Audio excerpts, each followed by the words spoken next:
One of the most important aspects of getting hired, or one of the most important hurdles you're going to be up against, is the salary question. This can happen on an application. It can happen in an interview. It's a huge topic, like salary in general, or compensation in general is like a huge topic. I used to teach a course on this years ago in university. But yeah, and it's an example, like I always say, of the fact that you have a very complex relationship with the recruiter or hiring manager. In some ways, they're your ally. You work with them to get hired, and then you both benefit. But this is an example of when they are your adversary, because you are acting in your self-interest and they are acting in their self-interest. And you are trying to get as much compensation out of them as you possibly can. And they are trying to get as little compensation to you as they possibly can. So your goals conflict entirely, 180 degrees like that. So they're your adversary. And it's a very delicate kind of topic because you want to get paid. That's the reason why you're getting a job in the first place, or you're there talking to them. But it's a sensitive topic. Some people have a really hard time with this. They feel very awkward. And it's well known that in, for example, a job interview, a lot of recruiters, especially these days, they'll take full advantage of social anxiety to make you feel more awkward when it comes to this question, so that you will back down and not press your arguments and just accept whatever they are willing to do. And, this is a well-known thing. So the question is, how do we respond to this? Well, let me start by saying that whether this question is on an application or it's in an interview where they're asking it to you face-to-face, you have different responses, okay? And that's simply because in an interview, you can speak freely. You could give a number, or you could give an explanation. That's certainly possible if you're talking to somebody face-to-face. But on an application, often you can't. Often they make it a required question in a job application, say on a website, and it's compulsory, so you can't skip the question. And they make it so that you have to enter a single number in the field when you type it in on a web form. And it has to be a number. It can't be a range. It can't be words. You can't say negotiable, or anything like that. You have to give a number. And so it's a bit of a different situation answering this on a form than it is in an interview. So let's start with a form, okay? Maybe that would be a good place to start. You're filling in a job application online or something, and it says, what are your salary expectations? Or some variation of that says, what salary do you need? What compensation do you need? What pay, what wage, whatever we're talking about here, it's all the same for our purposes. And they give you a field. Now, if you can, ideally, you would skip this question, because the goal should be not to give a number or not to give any kind of indication of what your expectations are until you get to the end of the process where they give you an offer. That's the strategy that is best for you, okay? You want them to think that you're worth a lot, and then you want them to think that you're not that you're expensive, but that you are worth a lot, that they should want to pay you a lot because they're getting a really valuable thing for the money they're paying, right? So bottom line, you want to try and avoid answering this as much as possible. So if you can skip the question, do it. If you can't, which is usually how it goes, if you could give a vague answer, you say negotiable, or you say market, somewhere near market price, or something like that, that would be preferable. But often you can't do that either. You have to give a number. So if you have to give a number, what number should you put? That's the big question. I think everybody knows this already, but I'm going to spell it out just in case you don't, okay? Here's the problem. You're damned if you do, and you're damned if you don't, right? You got a rock and you got a hard place, and you're right in the middle, right? If you give too low a number, that might look attractive to them, but then the problem is that you end up, in all more likelihood, making very little money at your new job, and that's bad for you. right? If you say a higher number, obviously that's good for you, but then you run the risk of pricing yourself out of the running so that they eliminate you based on the fact that you asked for too much money and they go with another candidate who's cheaper, who didn't ask for as much, right? So that's the dilemma. So what's best for you is a high number, but that can pretty much eliminate you. What's best for them is a low number, but then you lose, right? So what do you put? Here's what you do. Okay, answer is you put the lowest number you would ever possibly accept for this job if everything you didn't know right now about the job turned out to be like a dream job. Okay? You see, when you're applying for a job, usually you know very little about it, okay, in the application stage. And what I mean by that is, yeah, you got a job description where they say, you know, this is the title of your role and this is where you're working and this is the name of the company. And, you know, this is maybe the nature of your work in a couple sentences, but you really don't know, okay? For example, how much vacation do they give you? What are their benefits like? When you start there, do you have a toxic boss? Do you have a toxic work environment? Are all your coworkers bullies, right? Is it a situation where you sign on for one job, but you end up doing another? They end up sort of giving you other duties that you didn't sign on for and telling you have to do that, right? You don't know what you're walking into. I mean, that sounds very pessimistic. On the other hand, when you show up there, is your boss amazing? Do you feel a real sense of belonging? Do you really enjoy the work? Do you count your coworkers as your best friends? Are there tremendous opportunities for advancement there? Maybe, you know, there's all kinds of networking opportunities and all kinds of things opening up, and this job is your gateway to those things, right? You don't know. You don't know what you're getting into. Maybe you go there and they tell you after 6 months, I'm sorry, your job is relocating halfway across the country. You that now have to move or lose your job. You know, you have no idea what you're working into. Is it shift work? The list goes on and on. So this is what I'm talking about. You really don't know. So here they are saying, you know, you need to commit to amount of money that you want, whereas we haven't really told you a lot of what you're going to be, what this job involves, right? So it's a very unequal kind of situation. They're wanting commitments from you at this very early stage, and they're really not helping, right? They're not doing it in good faith. You could look at it like that. So that's why you sort of say, okay, look, I don't know any of those details. Okay, I don't know if there's opportunities. I don't know if it's shift work. I don't know if there's travel. I don't know what their benefits are like, and so on. So you imagine, okay, let's give them the benefit of the doubt. Let's imagine that all those details that I don't know, they all turn out to be really good for me. It's a wonderful place, tremendous opportunities, great benefits, lots of sick days, you know, wonderful people, interesting work, prepares me for a glowing career. But just assume all of that. Now, put the lowest number you would ever take the job for. Okay? It would be a very low number. There's nothing that says you can't revise that number upwards if you end up filling in some of those blanks later. Maybe they reveal more about what the job entails. After the application part, they bring you in for an interview where they tell you, I'm sorry, this job is 75% travel and it's shift work where you're going to be on the midnight shift. Right? Well, you revise your number upwards. That's going to require a little more from me. And then I'd be happy to commit to that. Right? So that's how you answer that question on a form when it's in the initial application. Okay, that's what I'd recommend. That way, you don't price yourself out of the market, out of the running, but so you get under that hurdle, and then they maybe bring you in for an interview. And then, depending on what you find out there, you have the option of, you know, increasing your salary requirement, right? Some people ask me, they say, well, what if they call you on that? Well, what if they do? You know, it's like, well, at that point, I didn't realize this job was 75% travel and I would be on the midnight shift.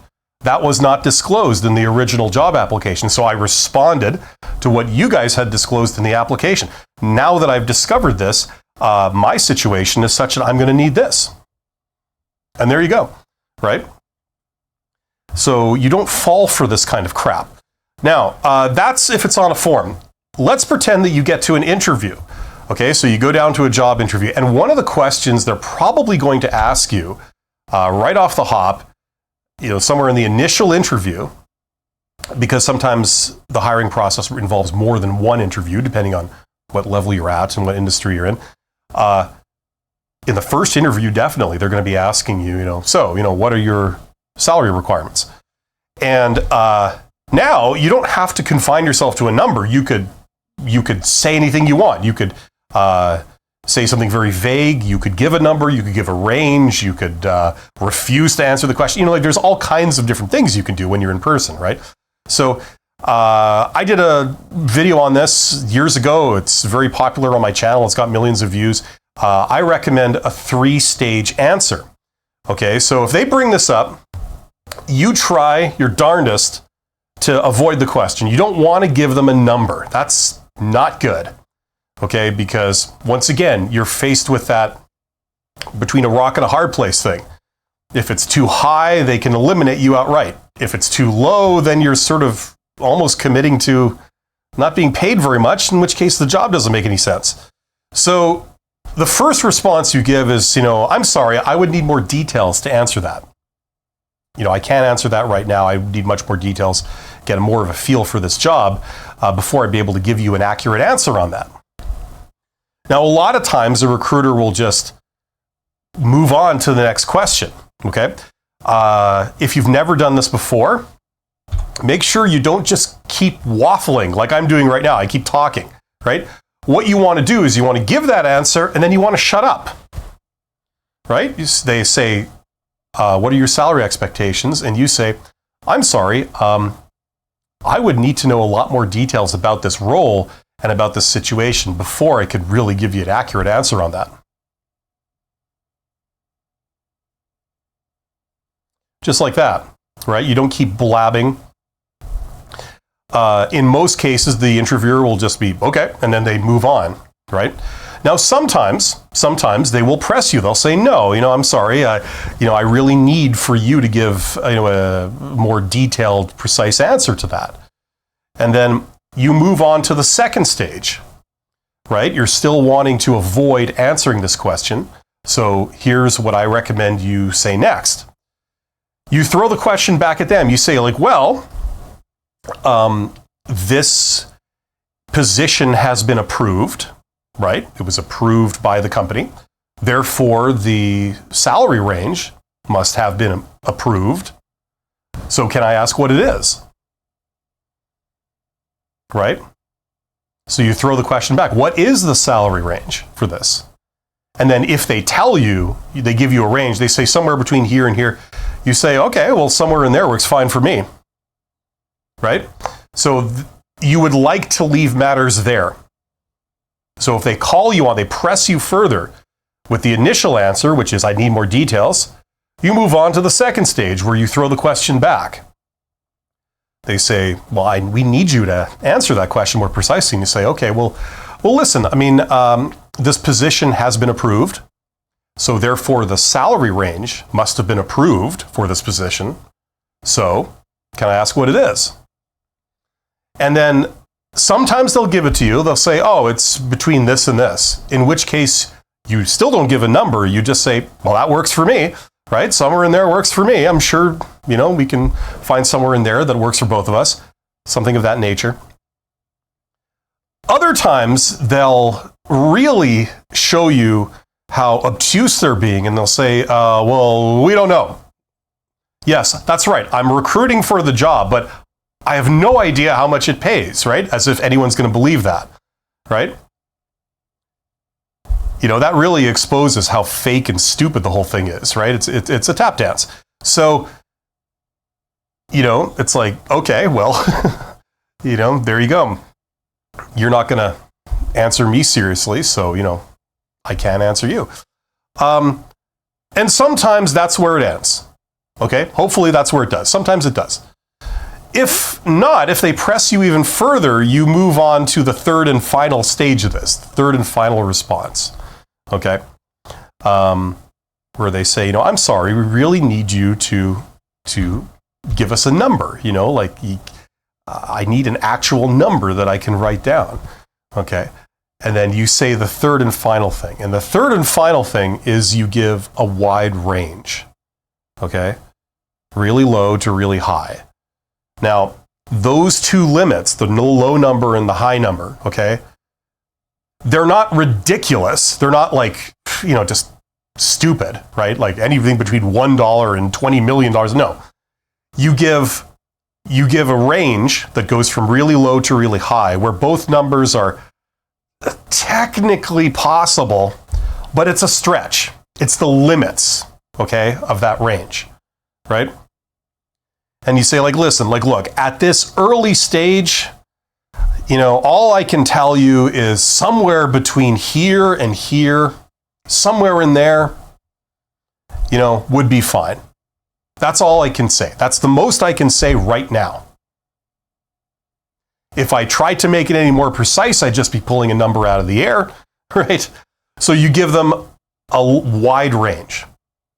And the reason you do this is because if you give them a range that starts low and ends high, they can't eliminate you because you asked for too much money, right? Because you didn't commit to a high number. You didn't say, I need this high number.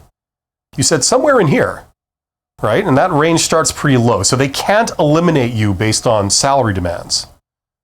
But yet, you're not committing to a low number. You see how this dog and pony show works, right? This is negotiation. You're not committing to the low number. So it allows you to push for a higher number later on, which is the whole point of this, right? Okay, so it's a 3-stage answer. Number 1, I'm sorry, I would need to know more details before I could really answer that. Hopefully that works. If that doesn't work, number 2, you throw it back at them. Well, this position was officially approved by the company. So therefore, the salary range must have been officially approved by the company. Can I ask what it is? And then whatever they say, you say that works for me. Somewhere in there, yep, that works for me. No problem. Hopefully it ends there. If it doesn't end there, you move to the final answer you give, which is a wide range. Somewhere between here and there, I'm sure somewhere in there would be fine. Right? I can't get any more precise at this early stage, but that's what I can tell you. So you're giving numbers, but it's a range, not a single number. Okay? And that's how you answer that.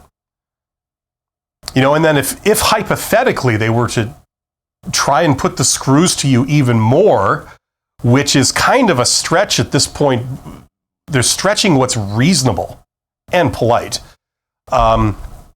You don't budge. You just say, I'm sorry that I can't give you any more precise answer than what I already have. This is a very early stage. I don't understand. I don't know the details of the role. I don't know the work environment. I mean, that's as good as I can do. I can't commit to down to the cent. That's not possible.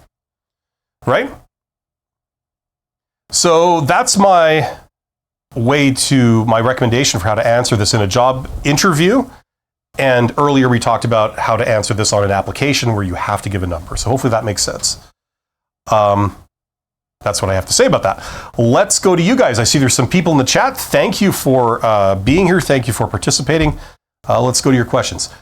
Roxanne is here. Roxanne says, hi there. I usually give a number that I really want, but I don't know what's the best answer. Okay, well, hopefully I've at least given you my recommendation. Renegade says, I usually put £1 because of ATS. Yeah, the problem with that is that a lot of the time you're not able to, because either they prevent you from putting in like a ridiculously trivial number in there. They won't allow it. Or they'll allow it, but then what they do is they filter your resume out because of that, right? The reason why they include these questions is not to have you bypass them. They include the question because they want an answer. And if this is their first encounter with you and you're already not being forthcoming and you're trying to get around what they're saying and it's pretty obvious, they're just going to eliminate you. That's usually how that works. So that can backfire. The other thing is that when this is put on a web form, they will have two hurdle rates often. One will be an upper hurdle rate. They say anybody who wants more money than this, sorry, eliminated, you're too expensive. But they also have a lower limit. And they say anyone who wants less money than this is clearly not serious, therefore you're eliminated, right? So that's what counters that tactic right there. Do you always encounter that? No, but often you do. So that's the risk you run with it. Roxanne says, yesterday a recruiter asked me about my salary expectations and I gave a range such as between that and hour. Okay, yeah, that's kind of in line. Like I would try and, like I recommended, like I told you guys a moment ago, I would recommend that you don't jump to that. That's only if you can avoid giving a number at all. You don't want any kind of discussion of this until you're at the offer stage. And the idea is that, you see, the theory is that you want them to fall in love with you. You want them to think, okay, that's the person we want. Then you want to talk about salary or compensation, right? Because if you're not at the point where they really have decided they want you, the only thing they're going to do is they're going to compare you to your competition on price.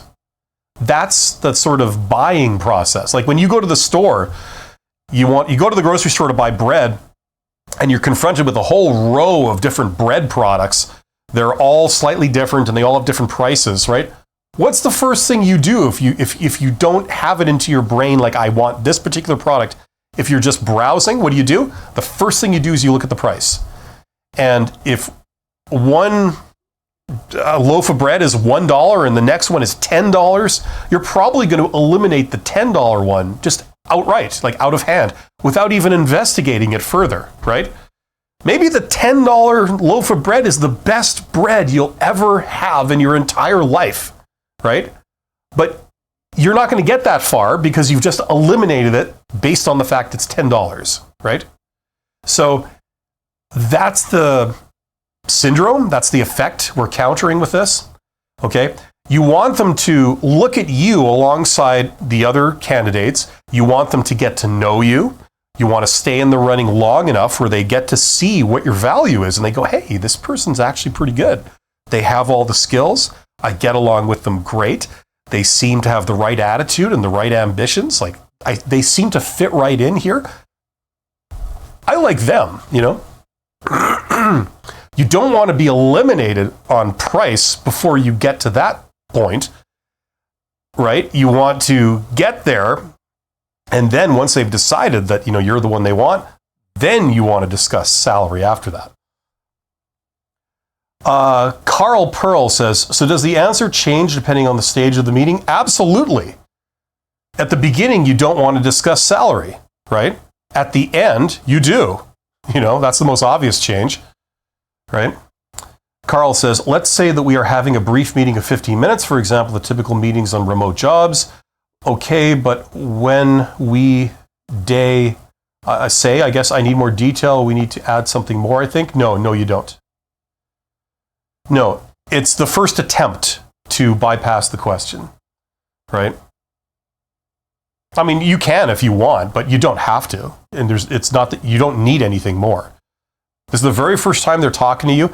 You've never even been, like if this is not a remote job, if this is a physical job, you've never been to their property before. It could be in a slum. There could be a knife fight going outside the front gates of the company. I mean, you don't know, right? How much would they have to pay you to work there, right?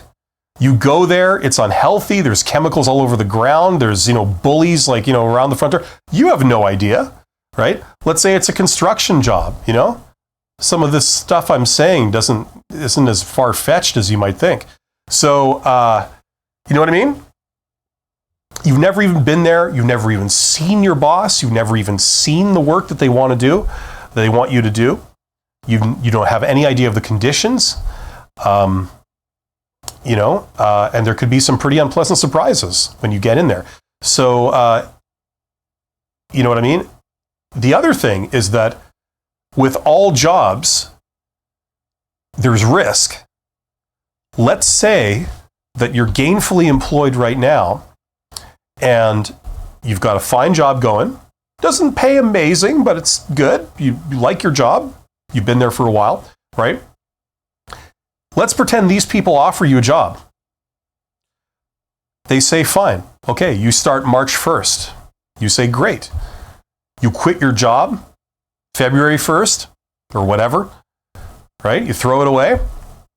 And then you start on March 1st and they announce on March 1st, I'm sorry, we've had to lay people off, so I'm sorry, you have no job as of now, right? There's risk involved.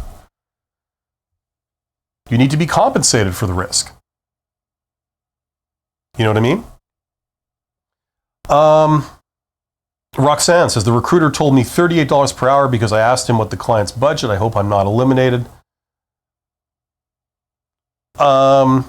If they told you that, if they said it pays this, and you said, I don't know what you said in response, if you said that's fine, you shouldn't be eliminated by that. They've set the price. They've said this is what it pays, and you said that's fine with me. So I wouldn't have, unless you told them like absolutely not or something, then I don't think you'd be eliminated.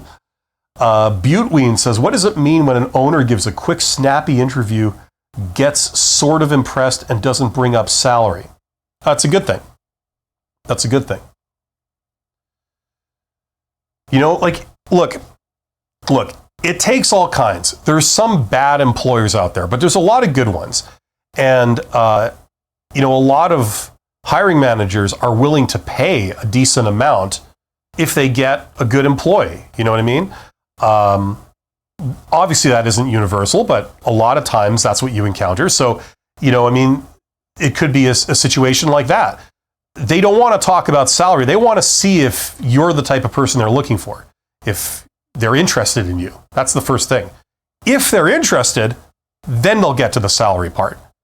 What's the point of talking salary to someone that you might not even want to hire? You know what I mean? Like, why haggle through salary if you don't even know if that's the person you want to choose? You know what I mean?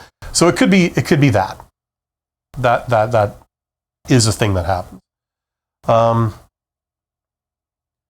Chamika, is that how you say that? Chamika says, hi. Recently, I applied for a job in the UAE, as you said, given a range for the salary. I got that information from inside the company. Now they called me for an interview, okay? But now I have found out that the salary for this position, with my experience, can be doubled. How can I handle this in the interview? That's not really much of a dilemma. You can ask for whatever you want. You can say to them whatever you want. You don't have to justify yourself. You could say, listen, thank you very much for this opportunity. I'm really excited about working here. I think you guys are great. What I've seen so far is like really, really, intriguing. However, on further reflection, I've decided that because of my situation, I'm going to require this. I'm going to require this number or this element, this point. Okay, so now usually what you want to do is you don't want to bring up anything like that until you get to the offer stage. Okay, so if they don't select you and they don't give you a job offer, what does it matter? It's all academic, right? But if you do get to the final round, and not saying stuff like this will increase your likelihood of getting to the final round, where they select you and then they give you an offer, right? Okay, that's the time to negotiate.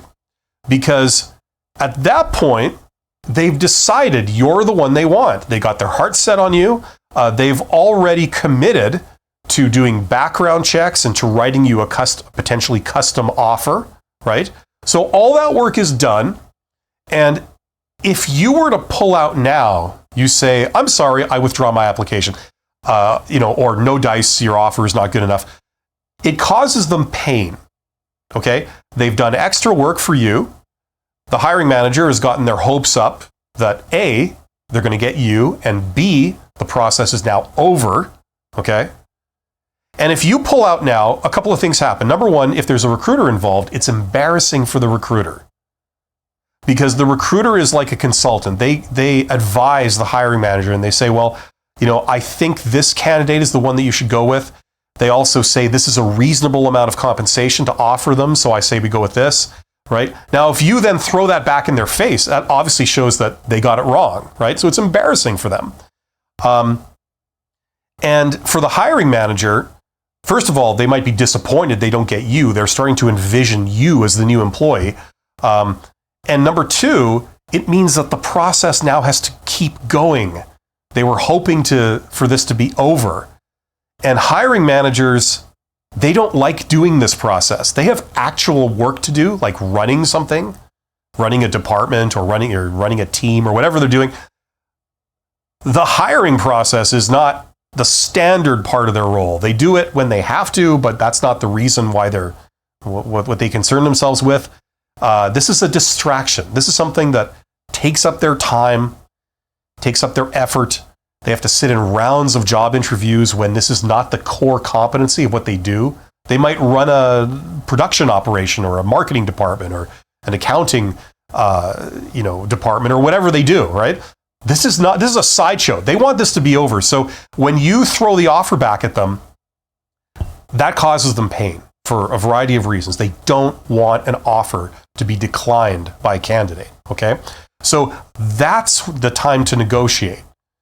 And the form it would take is if they give you an offer, usually the way it would work is you start out by like agreeing to like a lot of the points. Okay, vacation days are fine, sick days are fine, hours of work is fine, bonus is fine, like all the different elements. My duties are fine. Details of how I do reporting and, remote work and hour, that's all fine. So I'll give you that. I mean, this is less than I'm used to. That's not as good as what I'm used to, but that's fine. I'll give you guys that. This number, I need you to scratch it out and write in this number, and then we got a deal. I can start whenever you want, right? You're working with them. You're excited about it. You're accommodating. All they have to do is this one little thing, and then the whole thing is done. If they don't do it, you may walk, right? Now, just keep in mind, if you're going to do that, since I'm talking about this, I'll just mention the full deal. If you're going to do that, you can't bluff. Any bluff you do will be called, okay? So if you're absolutely desperate for a job, then you probably will not want to negotiate, right? Okay, because you just need something, right? But usually the way it works is you haven't quit your current job yet, or you're doing fine for the moment. You got other interviews lined up and stuff, so you can afford to take a bit of risk. So if they call your bluff and they say, well, I'm sorry, this is as good as we can do. You say, okay, no problem. I'll get back to you. The magic words, which means, of course, that you will never, ever get back to them. It's a no, right? Put that in your pipe and shove it up your ass. So, you know what I mean? So that's how you handle that kind of thing, right? And that's how it plays out, because only at the offer stage will they feel any pressure to accommodate you. If you try and do this before the offer stage, while they're still talking to a bunch of other candidates, they just eliminate you and go with somebody else, right? So, so that's the deal. So you can ask for whatever you want, Kamika. You can ask there. It will never feel awkward if you know how to phrase it, right? And in this case, you say, upon further reflection, based on my current situation, I've sort of worked it out, and it turns out that I need this. So just letting you know.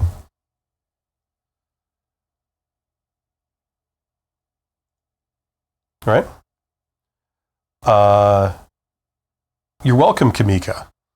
So hopefully that was helpful. That's kind of the sort of background to this.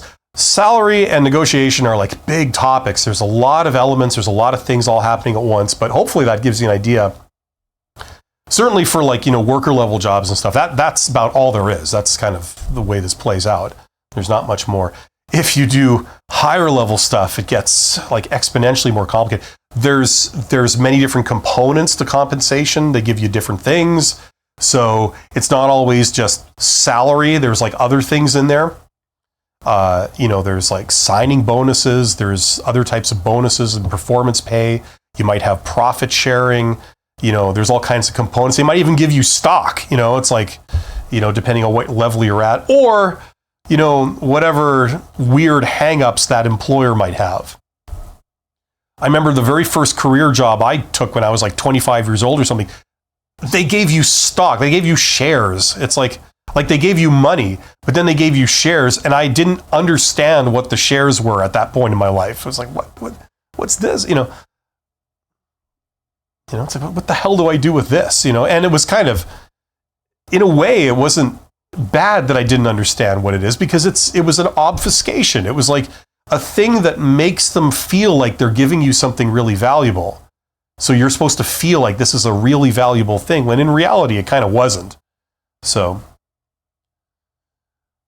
how do you say this? S-Z-A-B-O, Boana. I know the Boana. Sazboana, is that how you say that? Thank you for being a member of my channel. You're awesome, and it's great to see you here.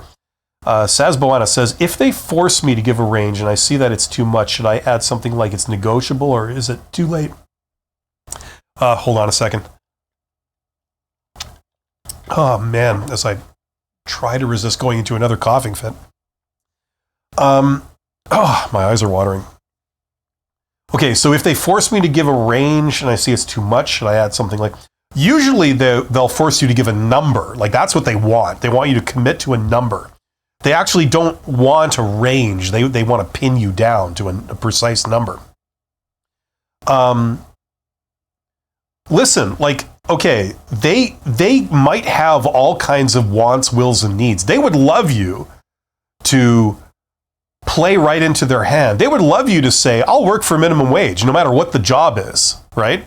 You could be hired on for an executive, and they'd love you to say, oh yeah, I'd work for minimum wage, right?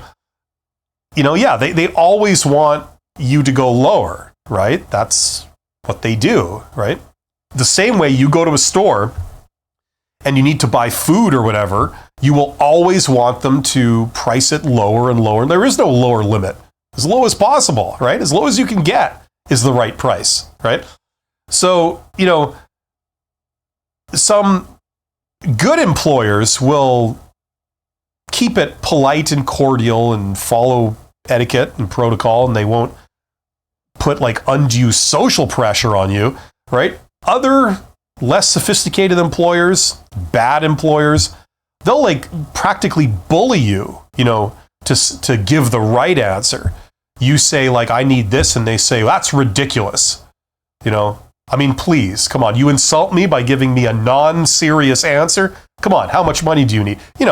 Like they'll play hardball, and they'll use all these kind of retarded, like,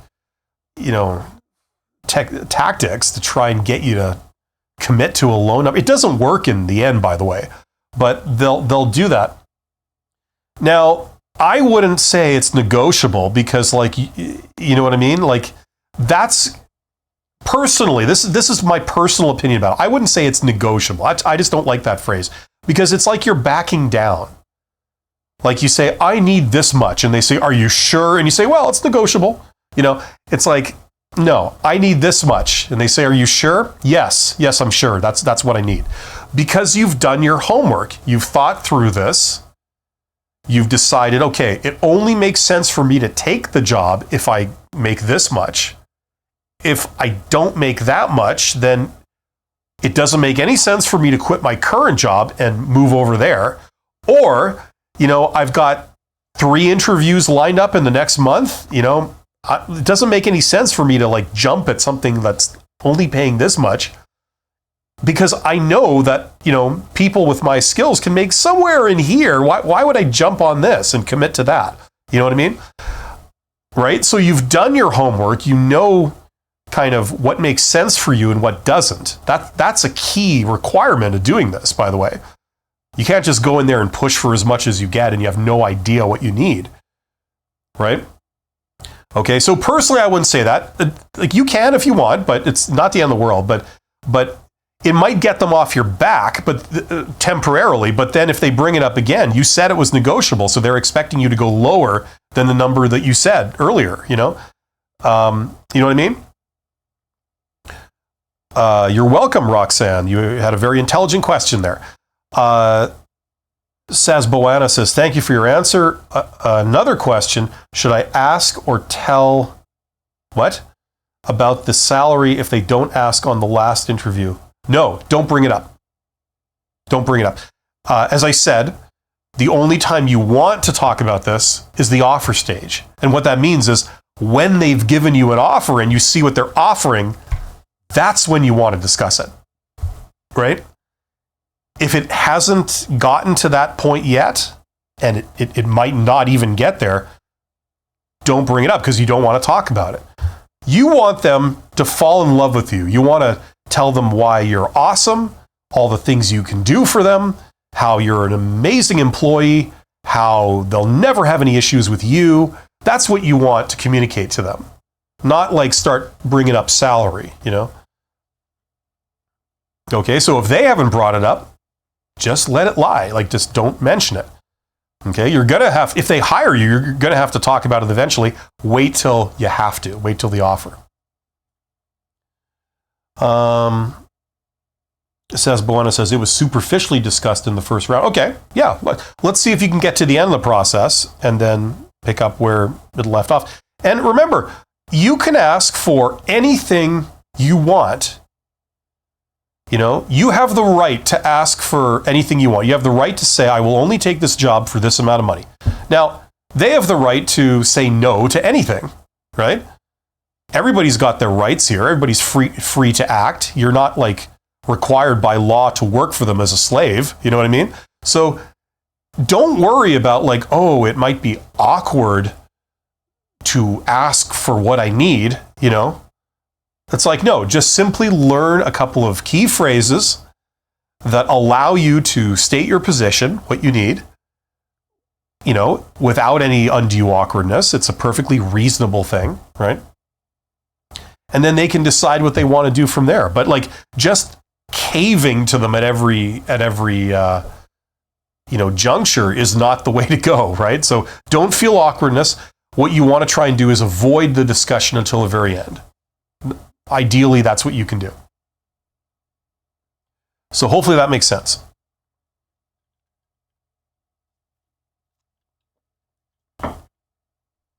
I see there's 38 people here. Thank you for being here.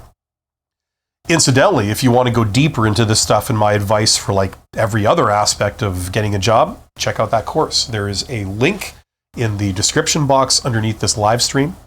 And I've also done at least one FAQ, frequently asked questions, video about that course, so it's as transparent as possible. You know what you're getting before you pull the trigger, if that's what you're looking for. If your job search is not going anywhere and you have no idea what to do and you're worried that you're just going about everything completely the wrong way, check out that course. That's why I created it. While we're waiting for other questions and comments in the chat, which hopefully people will provide so that I have something to talk about, I also want to draw your attention to that. Let's see if I get my arm the right way. My screen is flipped, right? So it's hard to do these kind of things. But right there, if you're looking to tack on above average communication skills, for example, you want to be promoted into management or upper management, advanced communication skills are one of the things you need to do that. As you go sort of higher and higher, there's a lot, more things you need to know. So that component is what I put into that course. A while ago, I was a CEO of a mid-sized company, small to mid-sized company, and it's kind of all my advice and all the stuff I had to learn between coming out of university in my mid-20s all the way to being a CEO much later on. All the stuff I had to learn that you did not learn in school, you learned kind of sort of on the job if you were tuned into it and if you chose to to push in that direction. So that's what I learned there. It's called Write Like a Professional. It is about writing, but it's more about what to say in different situations. So that's kind of the value. So check that out if you are interested in that kind of thing. It can open doors. Buana says, is it good or bad strategy to mention salary if they ask about my top 5 priorities or motivation about a position or workplace? Yeah, I would not recommend mentioning salary as a motivator. Now listen, we all know that that's why we get jobs, that's why we do what we do. We need to eat, right? And if you can make more compensation, obviously that motivates you, yes. But is that the answer they're wanting to hear? No, it's not. Because someone who is a terrible employee and is not any kind of fit for that role will say that. Money motivates them as much as it motivates you, if you're like the perfect candidate for it, right? So it motivates everyone. So is that what they're looking for? No. What they're looking for, a question about motivation, is they're looking for genuine enthusiasm about the work, about the organization, about, the future, where it could go, what you can do in that role, because you enjoy the work. You chose to go into that line of work for a reason. It speaks to you. It inspires you. They want you to be excited about working for them so that you will be motivated to do a lot of work and high quality work, and optional things, not just do the bare minimum, but you will be inspired to do extra work that will be beneficial to them and beneficial to you in the way that you're going to explain here, right? Okay. So they want to hear things like, well, I'm passionate about this work. I think it's tremendously exciting what's happening right now. We're bringing AI into this. We're bringing new technologies into this. We're bringing new sort of methods and processes and, I don't know, new things into this world. That opens up a whole realm of possibilities where this could go. I have skills, not just in this, but I have skills here and here. And the idea of being able to combine those with this, subject matter in one role, that's incredibly exciting for me. And that really makes me want to push this type of work into the future and assist, companies like yours, that feel this way and do this kind of thing. Stop me whenever you want, just like that kind of stuff. That's what they're looking for. They're looking for genuine passion and excitement backed up by seemingly logical reasons that preferably tie only to you, because you're talking about your skills and your things that inspire you, that's backed up with maybe your past experiences. So hearing that, they'll go, that makes a lot of sense, and you seem like the right person to do this. You seem like you'd be very excited, you'd be happy, you'd be going above and beyond, you wouldn't quit on a dime, and you're a perfect fit for this type of role, right? So things of that nature. I wouldn't say money,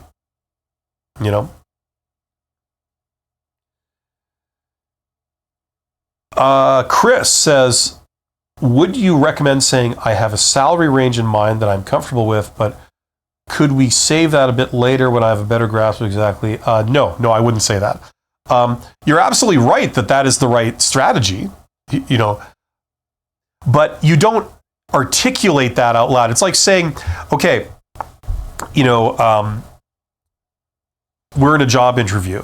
It's like saying, listen, I have, when they ask you, why do you want this job? And you say something like, well, I have an idea of the type of work I like to do, and I'm not really sure if this is that type of work, but I'm hoping that we can get to the end of this interview process without really discussing it, because that way I'd be able to make you think that I am a fit for the job, when the reality is that I might not be. Right? That is also part of your strategy, but do you articulate that to them? No. That's like inviting them to just eliminate you just because you said that, right? Don't tell them your whole plan, right? They probably suspect what your plan is, and you know what your plan is, but if you say it out loud, the whole thing is ruined, and that's part of this tap dance. If you don't understand the contradiction there, You're not stupid. You're absolutely right. It's the effect of manners, which has evolved into etiquette, which has evolved into protocol, which has evolved into tradition, right? We just don't say that because it's bad, right? We all know it. I know it. You know it, but we don't say that because it comes across like you're now purely in it for yourself. You don't give a crap about them. You don't give a crap about doing the job properly, right? And their job is actively to weed those people out, right? So hopefully that makes sense.